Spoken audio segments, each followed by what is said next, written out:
नमस्कार, मैं हूं अंकित गुप्ता। फिर से आपके सामने हाजिर हूं एक नया वीडियो लेकर के एक्सप्लेन विद अंकित में। और आज फिर हम बात कर रहे हैं उसी मुद्दे की जिसको लेकर के पिछले कुछ वीडियोस मैंने बनाए थे, जो आपने शायद देखे या नहीं देखे। अगर नहीं देखे तो देख भी सकते हैं, अभी भी वो जो है इस टाइमलाइन पे आपको दिख जाएंगे। तो फिलहाल हम बात कर रहे हैं उस मुद्दे की, यानी कि एसआईआर के मुद्दे की। एसआईआर का मुद्दा जो पिछले 6 महीनों में लगातार चर्चा का विषय बना हुआ है, जमकर राजनीति हो रही है। फिलहाल इस पर जो सबसे ज़्यादा जो राजनीति हो रही है वो पश्चिम बंगाल को लेकर के हो रही है, क्योंकि कहा जा रहा है कि पश्चिम बंगाल में बड़ी संख्या में घुसपैठिए हैं, बांग्लादेशी हैं, रोहिंग्या हैं। इस तरीके के बीजेपी की तरफ से लगातार दावे किए जा रहे थे, जिसको लेकर के ममता सरकार का कहना था कि नहीं नहीं, ये सब गलत है। अगर वो आए भी तो वो कैसे आए, कितने लोगों के नाम कटेंगे, ये तो अंतिम मतदाता सूची जो आएगी उससे साफ होगा। लेकिन इतना ज़रूर है कि अब जो है जो बारी, देखिए पश्चिम बंगाल की तो चर्चा चल ही रही है, लेकिन आज मैं पश्चिम बंगाल की बात नहीं कर रहा हूं, आज मैं बात कर रहा हूं उत्तर प्रदेश की। उत्तर प्रदेश में भी एसआईआर प्रक्रिया का पहला चरण पूरा होने के कगार पर है। जल्द ही जो ड्राफ्ट मतदाता सूची है वो भी सामने आ जाएगी। लेकिन सबके बीच में एक बड़ी जानकारी निकल के सामने आई है। वो जानकारी निकल के सामने आ रही है कि अभी जो ड्राफ्ट मतदाता सूची को लेकर के जो पहली चरण की प्रक्रिया खत्म हुई है 26 तारीख को, उसके बाद में ऐसी जानकारी निकल के सामने आ रही है। हालांकि ड्राफ्ट मतदाता सूची जब आएगी तब जो है और विस्तार से जो है इस पर हम चर्चा कर सकते हैं, लेकिन अभी तक की जानकारी के मुताबिक करीबन 2,90,00,000, अगर हम प्रिसाइसली बात करें 2,89,00,000 से ज्यादा मतदाताओं के नाम कटने की बात हो रही है ड्राफ्ट मतदाता सूची में। यह अपने आप में एक बहुत बड़ा आंकड़ा है। क्यों? क्योंकि अगर हम बात करते हैं पिछले जो लोकसभा चुनाव हुए थी, तो पिछले लोकसभा चुनावों में, पहले मैं एक आंकड़ा देता हूं फिर आपको बताता हूं कि मैं क्यों कह रहा हूं कि ये बहुत बड़ा आंकड़ा है। पिछले लोकसभा चुनावों में उत्तर प्रदेश में जो मतदाता थे उनकी संख्या थी करीबन 15,50,00,000। अगर हम 3 करोड़ का आंकड़ा देखते हैं तो इस लिहाज से जो 2,90,00,000, तो मैं रफली जो है उसको 3 करोड़ ले जा रहा हूं, तो उस लिहाज से करीबन 1819% वोट फिलहाल अब तक माना जा रहा है कि ड्राफ्ट मतदाता सूची से हटाए जा सकते हैं। ये अपने आप में बहुत बड़ा आंकड़ा है। क्यों? क्योंकि अगर हम इससे पहले बात करते हैं बिहार की, बिहार में जब ड्राफ्ट मतदाता सूची आई थी तो वहां पर जो वोट हटे थे वो करीबन 9% हटे थे, क्योंकि करीबन 8 करोड़ मतदाता थे, 68 लाख वोट ड्राफ्ट मतदाता सूची में, 65 लाख नहीं आए थे। उसके बाद में फाइनल मतदाता सूची में 68 लाख 69 लाख का ये आंकड़ा था। लेकिन यहाँ पर तो 1819%, यानी कि करीबन जो है 18-19%, 1/5% वोट आपके जो है कटने की कगार पर हैं। हालांकि अभी मैं ये नहीं कह रहा हूँ कि वो कट जाएंगे, वो जो है आने वाले दिनों में प्रक्रिया आगे बढ़ेगी, उसको लेकर के तमाम तरह की चर्चाएं होंगी। लेकिन फिलहाल इसको लेकर के राजनीति जरूर शुरू हो गई है। अखिलेश यादव ने तो सवाल भी खड़े कर दिए हैं, क्योंकि उत्तर प्रदेश के मुख्यमंत्री योगी आदित्यनाथ ने कुछ दिनों पहले एक बयान दिया था कि अब तक आ रही जानकारी के मुताबिक उत्तर प्रदेश में करीबन 4 करोड़ वोट कर सकते हैं, जिस पर, और उसमें से बड़ी संख्या में बीजेपी के वोट हैं, जिसको लेकर के जो उस समय अखिलेश यादव ने सवाल पूछा था कि आखिर मुख्यमंत्री को कैसे पता कि ये सब बीजेपी के वोट हैं, और अगर हैं भी तो उनके पास अभी जब चुनाव आयोग की प्रक्रिया चल रही है तो जानकारी कहां से आ गई। उस बयान पर राजनीति शुरू हुई थी, बयानबाजी हुई थी। उसके बाद में अब जबकि एक नई जानकारी सामने आ रही है 2,89,00,000 वोट की, तो अखिलेश यादव ने एक बार फिर से पूछ लिया है सवाल कि अगर 1.5-2 हफ्ते पहले उत्तर प्रदेश के मुख्यमंत्री योगी आदित्यनाथ ने कहा था कि करीबन 4 करोड़ वोट कट रहे हैं, तो अब ये 2,89,00,000 की जो बात हो रही है, तो 1,11,00,000 वोट यहां पर कैसे जुड़ गए। तो फिलहाल पहले ये समझा देता हूं कि देखिए, जिस समय जो है, मुझे नहीं पता कि उत्तर प्रदेश के मुख्यमंत्री योगी आदित्यनाथ ने वो जानकारी दी थी तो कैसे दी थी, उनके पास कहां से थी, अखिलेश यादव जो बात कर रहे हैं, लेकिन ये एक प्रक्रिया चल रही है। इस प्रक्रिया के दौरान लगातार फॉर्म भरे जा रहे हैं, उनकी स्क्रूटनी करने के बाद में उनको अपलोड किया जा रहा है। तो 4 करोड़ में से जो पिछले 15 दिनों के दौरान क्या 1 करोड़ जो है 10 लाख, 1 करोड़ 11 लाख फॉर्म और भर दिए लोगों ने, वो अपलोड हो गए। वो भी जो देखना जो है इंटरेस्टिंग होगा जब फाइनल ड्राफ्ट मतदाता सूची का अंतिम आंकड़ा सामने आएगा, फिर फाइनल मतदाता सूची जब सामने आएगी तब। लेकिन अखिलेश यादव यही सवाल उठा रहे हैं कि आखिर जो पिछले 10-15 दिनों के दौरान 1 करोड़ से ज्यादा वोट, अगर वो जो नहीं उनका पता चल रहा था, जिन्होंने फॉर्म नहीं भरे थे, तो अचानक अब वो बढ़ कैसे रहे हैं। तो क्या किसी को ज़बरदस्ती घुसाने की कोशिश हो रही है? क्या बीजेपी के वोट जो कट रहे थे उनको ज़बरदस्ती बनवाने की कोशिश हो रही है? इस तरीके के अखिलेश यादव के आरोप प्रत्यारोप हैं। लेकिन मैं फिलहाल अभी उस पर नहीं जाता हूँ। मैं अभी जो जानकारी निकल के सामने आ रही है सिर्फ उस पर रहना चाहूँगा, और वो ये है कि अब तक की जानकारी के मुताबिक देखिए उत्तर प्रदेश में 26 तारीख को ये प्रक्रिया पूरी हो गई है, यानी कि जो फॉर्म जमा करने की प्रक्रिया थी, हालांकि पहले ये जो है 11 तारीख को पूरी होनी थी, 15 दिन का अतिरिक्त वक्त दिया गया, अब ये 26 को पूरी हुई है। ड्राफ्ट मतदाता सूची 31 को आएगी। और अभी तक के आंकड़ों के मुताबिक जो इसमें जो एक इंटरेस्टिंग चीज़ वो ये निकल के आ रही है कि जो मैं आपको आंकड़े वाइज बताना चाह रहा हूँ कि आखिर जो अब तक की जानकारी है उसके मुताबिक जो वोट कटे हैं उसमें 1,26,00,000 ऐसे मतदाता हैं जिनका वोट ट्रांसफ़र हुआ है। उदाहरण के तौर पर कोई रहता था लखनऊ में, वो शिफ्ट हो गया है जॉब के सिलसिले में या किसी सिलसिले में, व्यापार के सिलसिले में अहमदाबाद में, या फिर कोई रहता था बरेली में, वो शिफ्ट हो गया चंडीगढ़ में। इस तरीके के जो है ये वोट शिफ्ट हुए हैं। 1,26,00,000 अपने आप में एक बहुत बड़ा आंकड़ा ये भी। लेकिन उसके बाद में 46 लाख वोट ऐसे हैं जो कि मृत मतदाताओं के थे, उनको काटना वो तो जायज़ बनता भी है, क्योंकि इतनी बड़ी संख्या में अगर मृत मतदाताओं के वोट हैं जो कि वोट नहीं कर रहे हैं या उनके वोट का अगर कहीं गलत इस्तेमाल हो रहा है, उनको हटाया जाना सही है। 23.70 लाख वोट ऐसे हैं जिनका उत्तर प्रदेश में ही 2 जगह पर 3 जगह पर वोट था, वो वोट हट रहे हैं। इसी तरीके से 83-84 लाख मतदाता ऐसे हैं जो अनुपस्थित रहे हैं। ये अपने आप में ये भी एक बहुत बड़ी संख्या है। अनुपस्थित मतदाता, इसका क्या मतलब है? क्या वो अपने पते पे मिले नहीं? अगर नहीं मिले तो उनको ढूंढने की क्या कोशिश की गई? और अगर जो है वो थे ही नहीं तो उनके वोट इतने सालों तक कैसे बने रहे? कौन वोट डालता रहा? अपने आप में कई तरह के सवाल हैं। वहीं करीबन 10 लाख ऐसे मतदाता हैं जो कि जो है अन्य जो श्रेणियां हैं उसमें, तो कुल मिलाकर के इस तरीके से आंकड़ा बनता है 2,89,00,000 का।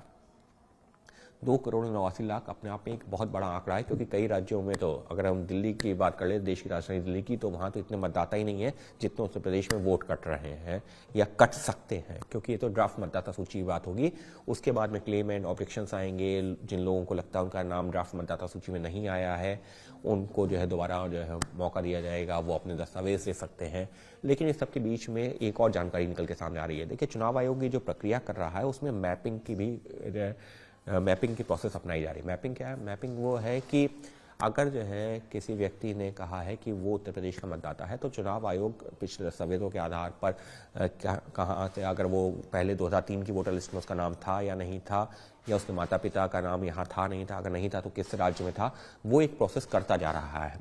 तो इसी वजह से वो मैपिंग की जो प्रक्रिया चल रही है उसके जरिए आप ये मान सकते हैं कि जो ड्राफ्ट मतदाता सूची आ रही है वहाँ पर गलती की गुंजाइश कम होती है। लेकिन फिर भी उसके बाद भी अगर लोगों के जो नाम छूटते हैं तो उनके पास में अगले 1 महीने के दौरान का मौका होगा कि वो चाहें तो उस दौरान अपना नाम अपने डॉक्यूमेंट्स लेकर के ऐड करवा सकते हैं, और इस तरह से वो प्रक्रिया आगे बढ़ेगी। लेकिन फिलहाल तो अभी सवाल इसी पर उठ रहा है कि 2,89,00,000 अगर ये आंकड़ा सामने आता भी है तो वो बहुत बड़ा आंकड़ा है, और वो भी उसमें से 83-84 लाख ऐसे वोट जिनका जो है पता नहीं चल रहा है। तो वो 83-84 लाख लोग थे कौन?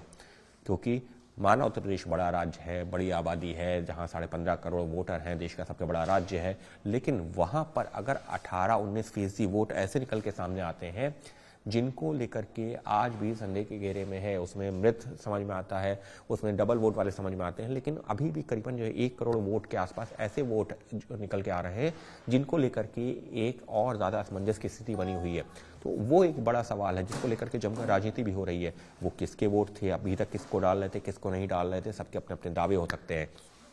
लेकिन इस एसआईआर प्रक्रिया को लेकर के उत्तर प्रदेश में कई जगहों से इस तरह की भी बातें निकल के सामने आई कि बीएलओ वहां पहुंचे नहीं, बीएलओ ने जो फॉर्म जो है शायद उनके पास जानकारी नहीं थी। इस तरीके के भी कई आरोप लगे हैं। बड़ी बड़ी सोसाइटीज से इस तरीके के सोशल मीडिया पर जो है मैसेजेस देखने को मिले हैं। हालांकि चुनाव आयोग का कहना है कि किसी भी अपात्र का वोट बनेगा नहीं और जो पात्र है उसका वोट कटेगा नहीं। लेकिन सवाल यही है कि क्या 2,89,00,000 का जो आंकड़ा अब तक सामने आ रहा है, हालांकि फिर कह रहा हूं कि ड्राफ्ट मतदाता सूची 31 तारीख को आएगी, तब जो है तस्वीर और ज़्यादा साफ होगी। लेकिन ये जो आंकड़ा सामने आ रहा है, क्या वाकई में ये इशारा कर रहा है कि उत्तर प्रदेश में बड़ी संख्या में ऐसे वोटर्स के जो नाम जुड़े हुए थे जो या तो इस दुनिया में नहीं है, जिनके डबल वोट हैं या जिनका अतई पता नहीं है? और ये क्यों महत्वपूर्ण है? ये इस वजह से महत्वपूर्ण है क्योंकि जब 2025 का लोकसभा चुनाव हुआ था उस दौरान उत्तर प्रदेश में वोटिंग प्रतिशत का एक मैंने और आंकड़ा निकाला है। उस दौरान उत्तर प्रदेश में वोटिंग हुई थी 56.92%, यानी कि करीबन 57%।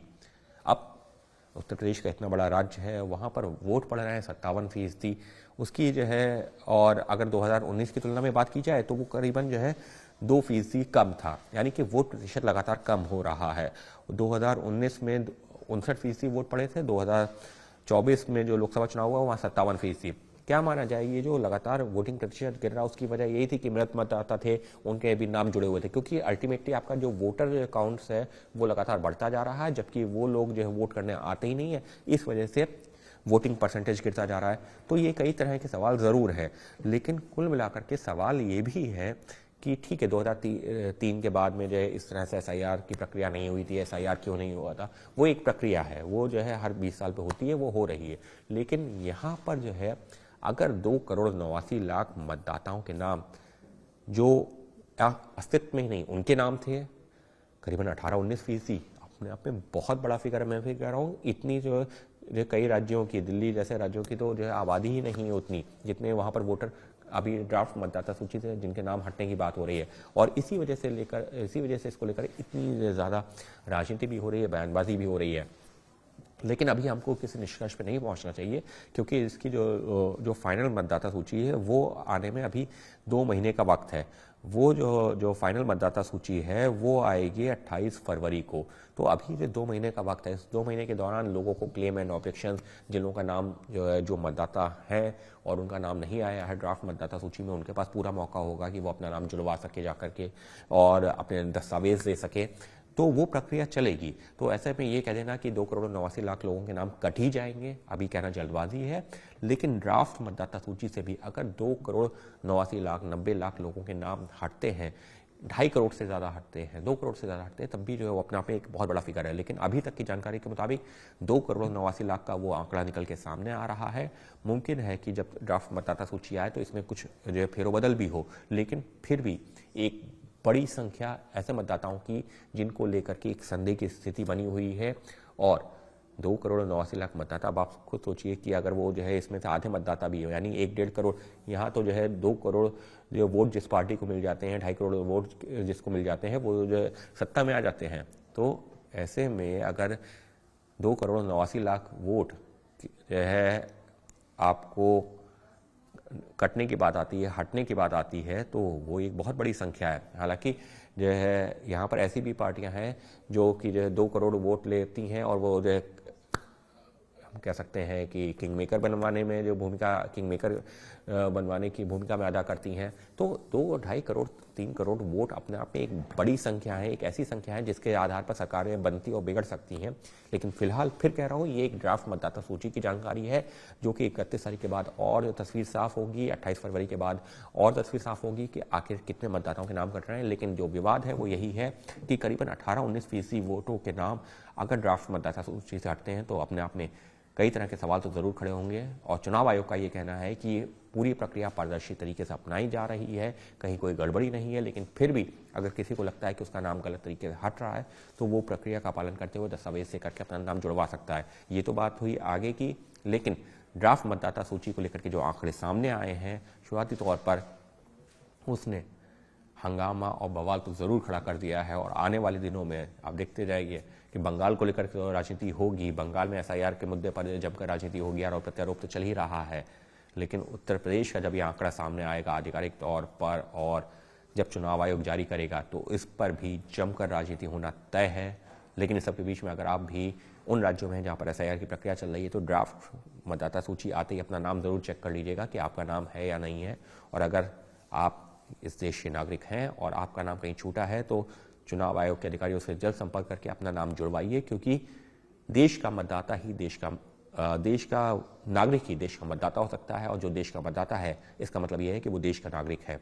तो एक तरह से ये दोनों, वो आपके सिटीजनशिप से भी जुड़ा हुआ मुद्दा है, तो उसमें कहीं चूक नहीं होनी चाहिए। और फिलहाल बने रहिए मेरे साथ में, फिर जल्द ही इस मामले पर एक और नया वीडियो लेकर के आपके सामने आऊँगा, क्योंकि ये एक ऐसा मुद्दा है जहाँ पर करोड़ों लोगों के नाम पूरे देश से SIR प्रक्रिया के बाद में हटेंगे। लेकिन ये भी सुनिश्चित करना जरूरी है, चुनाव आयोग की जिम्मेदारी बनती है कि किसी ऐसे व्यक्ति का नाम ना हटे या उसको परेशानी ना हो जो देश का नागरिक है, यानी कि पात्र मतदाता है या पात्र जिसकी पात्रता बनती है लेकिन उसका नाम गलत तरीके से हट जाए, तो ये भी सुनिश्चित करना जरूरी है। और फिलहाल चुनाव आयोग का यही दावा है कि वो लगातार इसी तरफ आगे बढ़ रहा है, लेकिन अभी प्रक्रिया में अगले 1-2 महीने के दौरान और तस्वीरें आएंगी, कई और जानकारी आएंगी, वो भी आपके साथ साझा करूंगा। फिलहाल बने रहिए मेरे साथ में और देखते रहिए एक्सप्लेन विद अंकित गुप्ता। और वीडियो में जो भी आपके कमेंट्स हैं, जो भी जानकारियां हैं, वो साझा करिए, जिससे कि पता चल सके कि आपको क्या बातें सही लगी हैं, नहीं सही लगी हैं। अगर कुछ नहीं सही लगी हैं तो वो भी कमेंट्स में ज़रूर बताइएगा। बने रहिए, अगले वीडियो के इंतज़ार कीजिए। मैं भी कोशिश करूँगा वो वीडियो जल्द लेकर आऊँ और आपके सामने कुछ और तथ्यों को पेश कर सकूँ। धन्यवाद।